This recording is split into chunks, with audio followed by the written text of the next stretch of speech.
A medic tied a strip of cloth around his arm. It had a red cross on it. That cloth was supposed to mean something.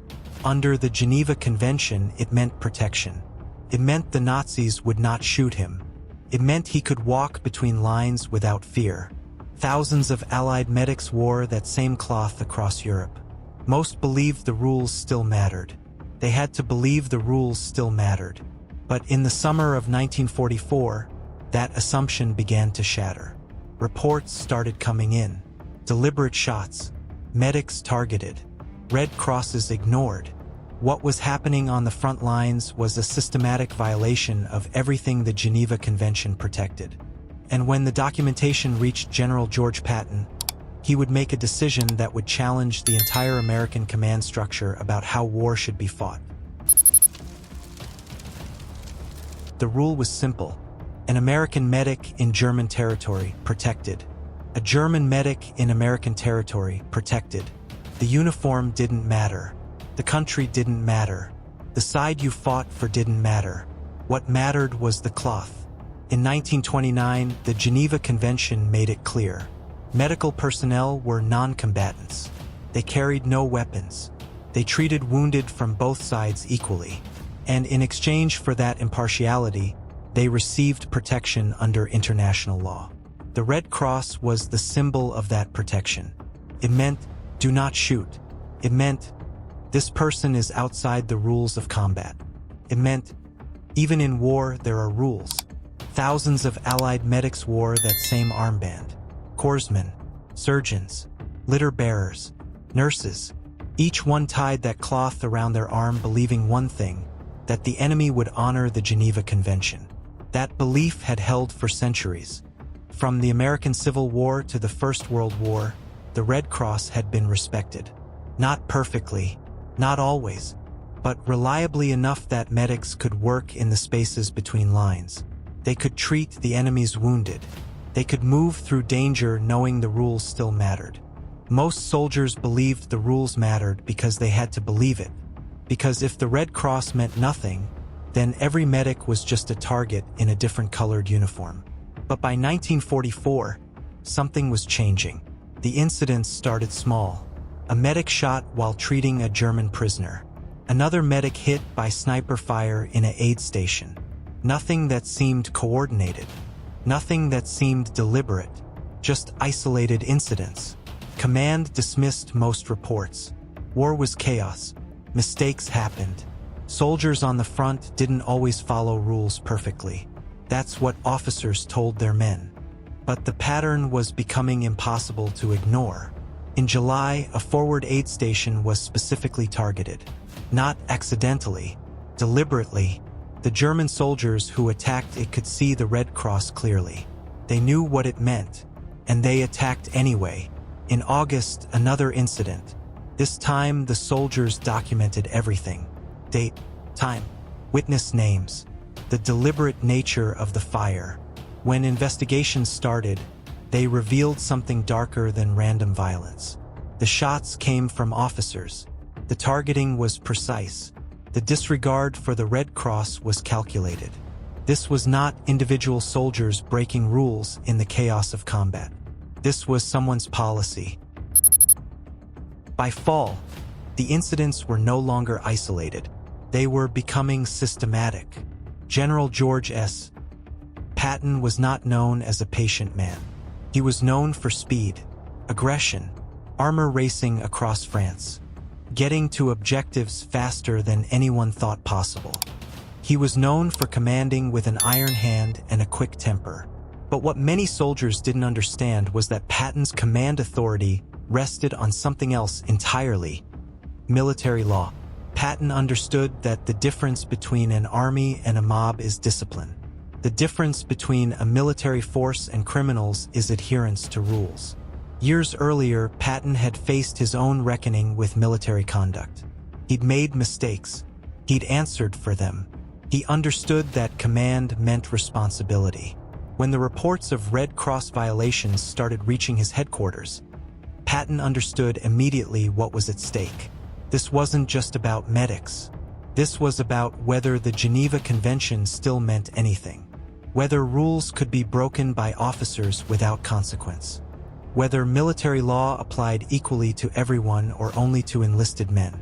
Patton would make it clear the rules mattered, and he would ensure that everyone understood what that meant. It happened in the summer of 1944. A medic, named to be verified from records, was treating a wounded soldier when the fire came. The shot was deliberate. Everyone at the aid station knew it immediately. It wasn't stray fire. It wasn't an accident. It was a direct hit on a man wearing a clearly visible red cross. The medic reported what happened. He documented it. He gave witness statements to his officer. The report moved up the chain of command. And then nothing happened. No investigation. No acknowledgement that something had been violated.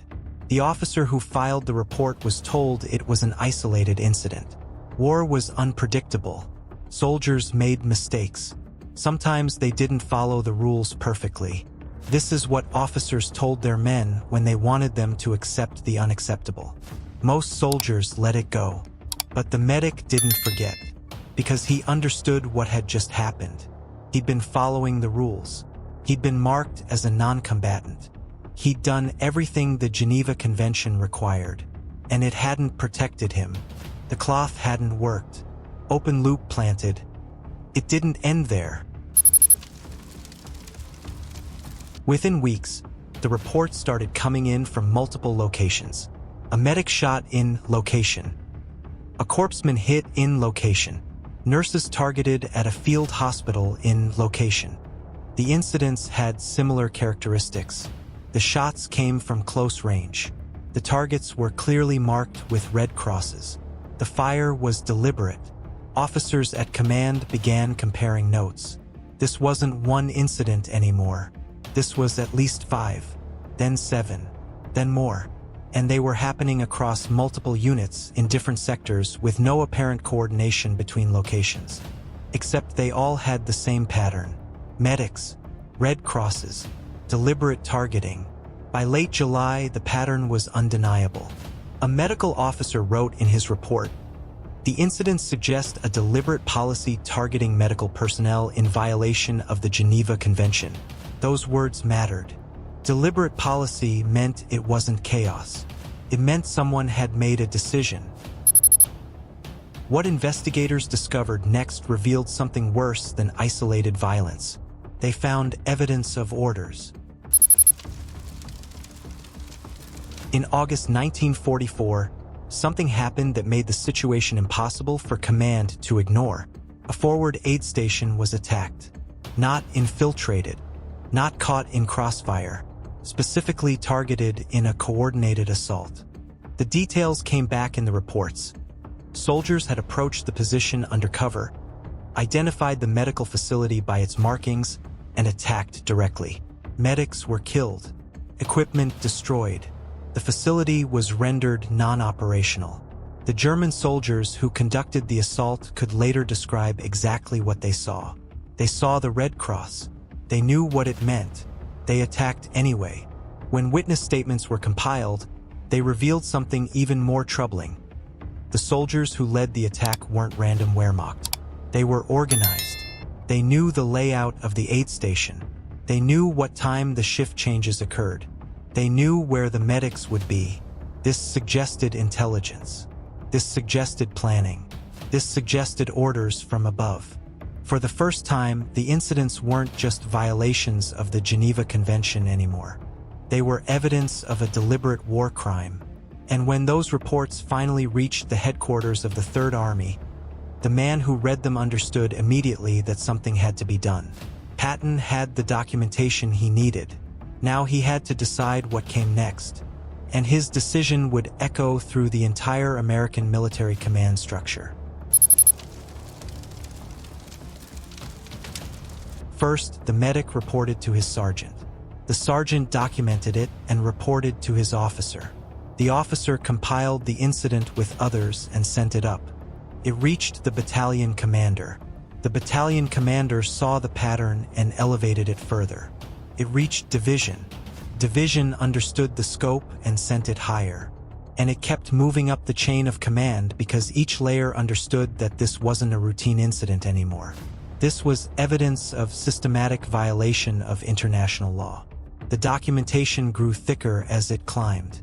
Witness statements, medical reports, written accounts from multiple medics, photographs, location data, timeline of incidents, chain of evidence showing deliberation rather than accident. By August 1944, the file was substantial, and it landed on the desk of General George S. Patton, commander of the Third Army, one of the most feared generals in Europe, a man known for two things: getting results and demanding discipline. The reports detailed everything: the incidents, the pattern, the apparent coordination, the violation of the Geneva Convention, the evidence that this wasn't chaos, this was policy. Patton read through it methodically. He understood immediately what he was looking at. This wasn't a military problem. This was a moral problem that had become a military problem. And it had arrived at his headquarters because it was his responsibility to address it. General Patton had been in the army for decades. He understood how wars were fought. He understood strategy and speed and armor and aggression. He understood how to move faster than the enemy, how to concentrate force, how to break through defensive lines. But he understood something else that many commanders didn't: the difference between an army and a mob. An army follows rules. A mob doesn't. The rules weren't decoration. They weren't suggestions. They were the foundation that kept soldiers from becoming criminals. And the Red Cross was one of the most important rules. Because if medics could be killed without consequence, then the entire concept of medical protection collapsed. If the enemy could target your wounded, you could target theirs. If the Geneva Convention didn't apply to medical personnel, it didn't apply to anyone. The rule would be gone.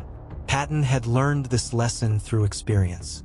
Years earlier, his own command decisions had been questioned. He'd faced investigations. He'd answered for his actions. He understood that command meant responsibility not just for victories but for how you achieved them. When he read the reports of Red Cross violations, something in Patton crystallized. This was a test of whether the American military would enforce the Geneva Convention or abandon it. A test of whether rules applied to everyone or only to enlisted men. A test of whether command responsibility meant anything. Patton understood what the answer had to be. The records show that Patton read the documentation carefully. He asked questions. He demanded clarification on specific incidents. He studied the chain of command involved. And then he made a decision that nobody around him expected. He didn't order retaliation. He didn't order summary execution of German prisoners. He ordered something more deliberate, something more dangerous to the men involved. He ordered an investigation. He ordered the violations to be documented meticulously. He ordered every incident to be preserved with exact dates, exact locations, exact witnesses. Because Patton understood one principle that would guide everything that followed. If the record doesn't show it happened, it didn't happen. And if you wanted to prosecute a war crime, you needed more than anger. You needed proof. Patton's response was not what anyone expected. He did not order retaliation. He did not order German prisoners executed in response. He did not order summary justice or battlefield revenge. Instead, he ordered something more deliberate. He ordered an investigation, not a cursory review, not a report filed and forgotten. An actual investigation with military investigators assigned directly. Witness statements gathered. Documentation preserved.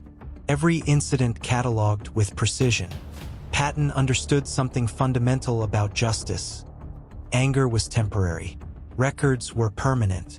He issued orders that made clear every incident involving Red Cross violations was to be documented with exact dates, exact locations, exact witnesses, exact unit designations, photographs if they existed, medical reports, written accounts, anything that showed what happened and who was responsible.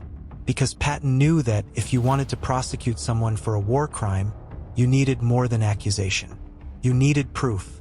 The orders moved through the chain of command. Investigators were assigned. Evidence collection began. Witness interviews started. The documentation would grow thicker with each passing day. And what they discovered would prove that this was far worse than anyone initially understood. The first discovery was scope. Investigators found that the incidents weren't limited to one unit or one sector. They were distributed across multiple divisions, multiple locations, multiple dates spanning months. The geographic spread alone suggested coordination rather than accident. By late August, the count was clear. At least number documented incidents of medics targeted. Some killed, some wounded, all marked with red crosses, all violations of the Geneva Convention. But what came next was worse. The second discovery was deliberation. When investigators interviewed witnesses, the details became clear. The shots weren't wildfire. They were precise. The targeting wasn't accidental. It was deliberate. German soldiers had specifically identified medics and targeted them. In some cases, soldiers later admitted they could see the Red Cross clearly. They knew what it meant. They shot anyway. The third discovery was the most damning: evidence of orders. This was the turning point in the investigation. Because isolated soldiers making bad decisions was one problem. But evidence suggesting this came from command was something else entirely. Investigators found documents. Testimony suggesting that medics were being specifically targeted as part of a deliberate strategy. Not individual decisions. Not chaos on the battlefield. Orders. The question became, who gave them? And how high did it go? Patton had everything he needed. The documentation was extensive. The evidence was compelling. The pattern was undeniable. The responsibility was clear. Witnesses had testified. Documents had been collected. The chain of command involved in the violations had been identified. Medical personnel had provided evidence of specific targeting. Patton had constructed a case. But now came the harder question. What would he do with it? This was no longer a matter of individual incidents that could be dismissed or overlooked. This was evidence of systematic violation of international law. This was a war crime.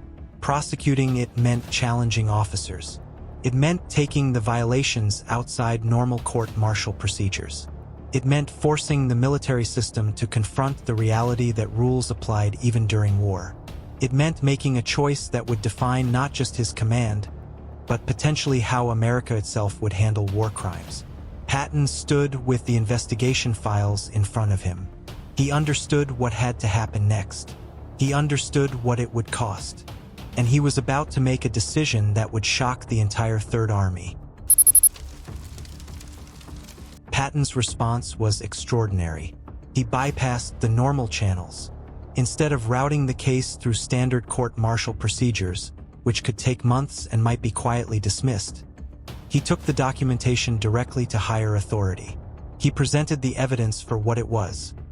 Not a military incident to be handled internally, but a war crime that demanded prosecution. His message was clear. These violations of the Geneva Convention would be treated as what they were: systematic targeting of protected personnel. It was a war crime, and it would be prosecuted as one. But Patton did something else that was equally significant. He made the decision public.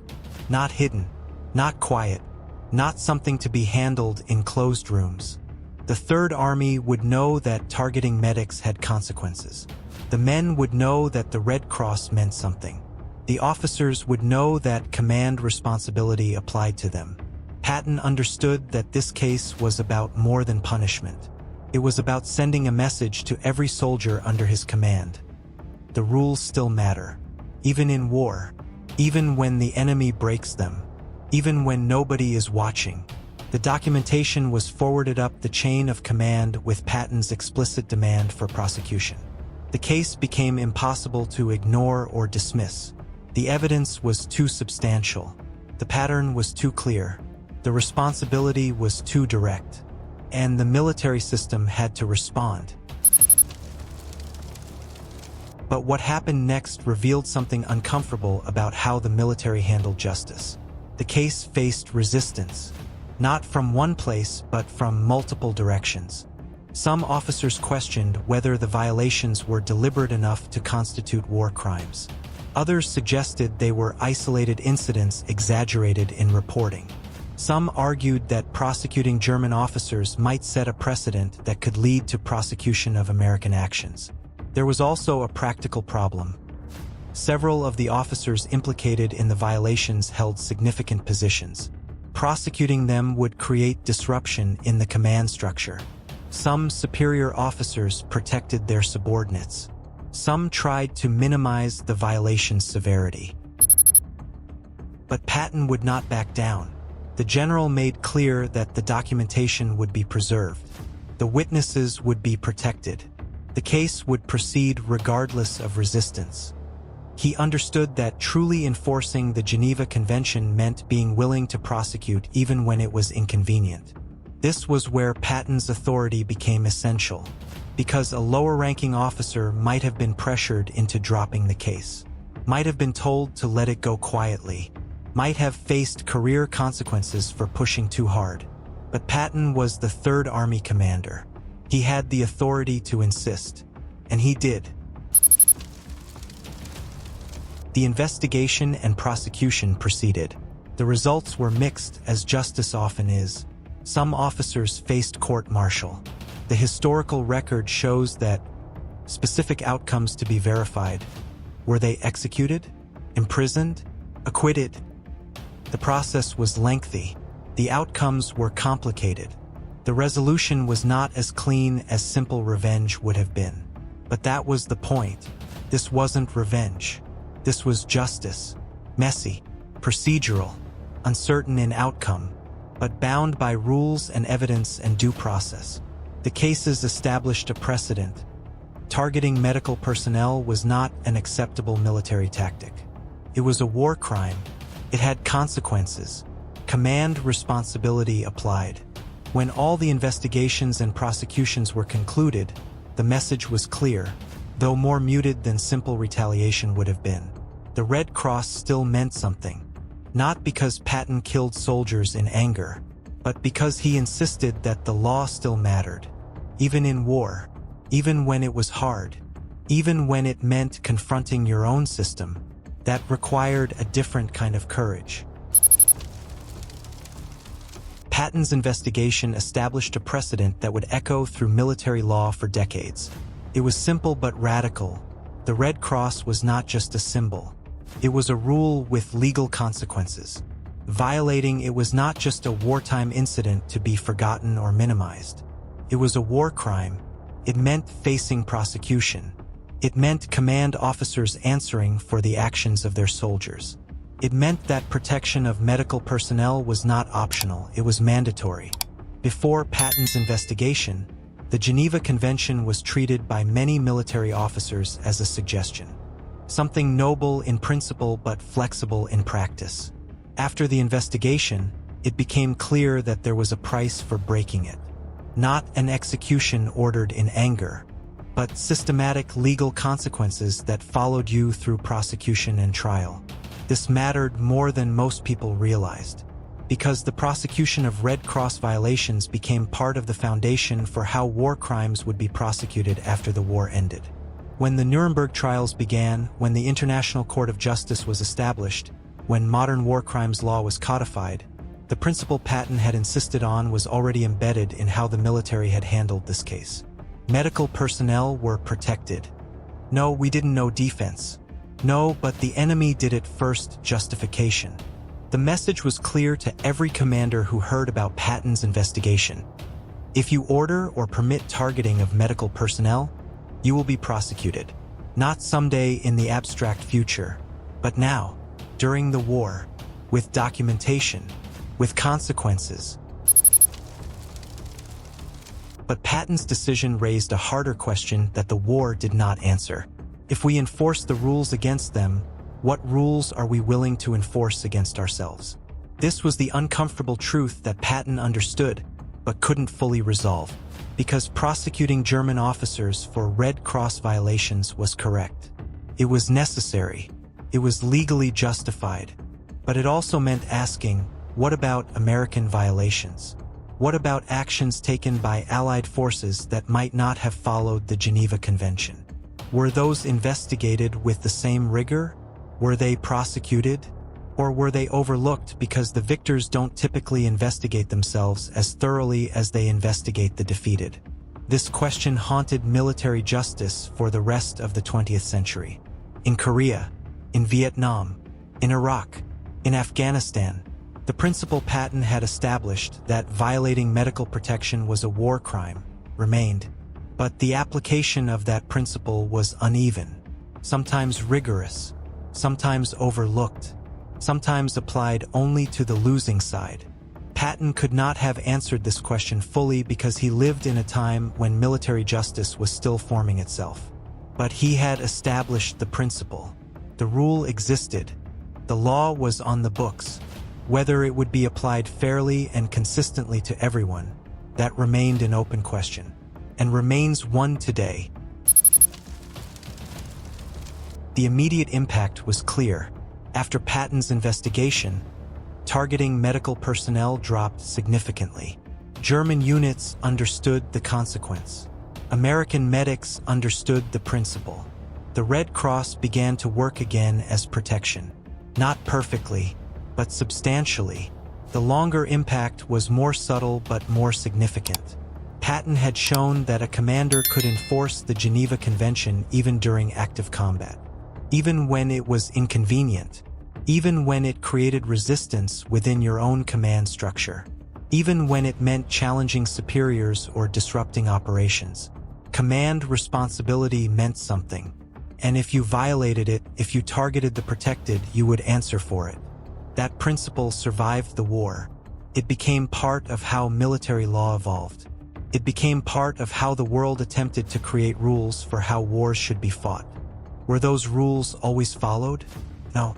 But the standard had been set by a general who understood that an army without rules is just organized violence, and that the difference between being soldiers and being murderers rests on whether you follow the rules, even when it costs you, even when it's hard. The medic who was shot that day in summer 1944 survived the war.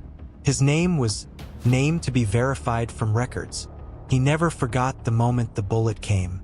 He never forgot the shock of realizing the Red Cross hadn't protected him.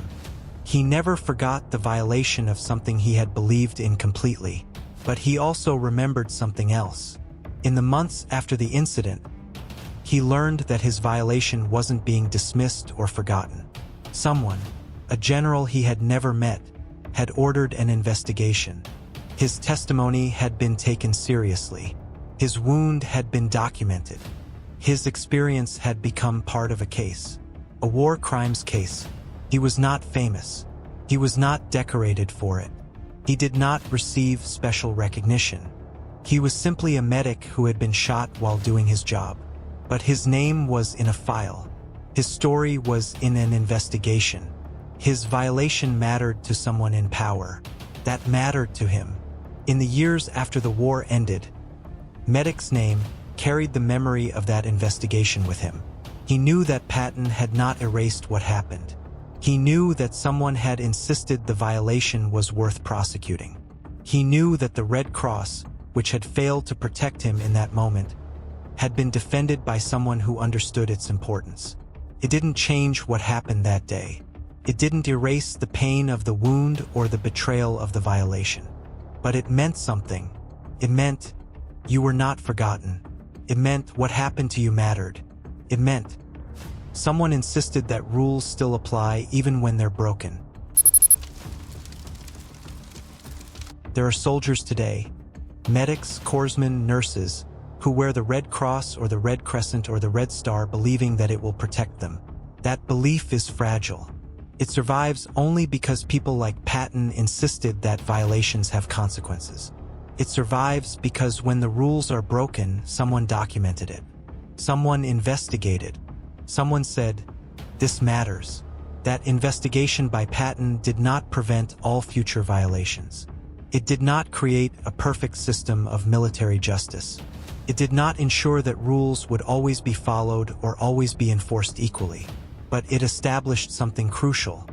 It showed that a commander could enforce the Geneva Convention even when it was hard, even when it meant confronting his own system, even when it disrupted operations or challenged superior officers. Command responsibility meant something. The Red Cross meant something. The rules mattered. When we look back at Patton's investigation into Red Cross violations, we see more than one general's response to a war crime. We see a choice. The choice to prosecute rather than ignore. The choice to document rather than destroy evidence. The choice to uphold the rules even when nobody was forcing you to. Even when it cost you politically.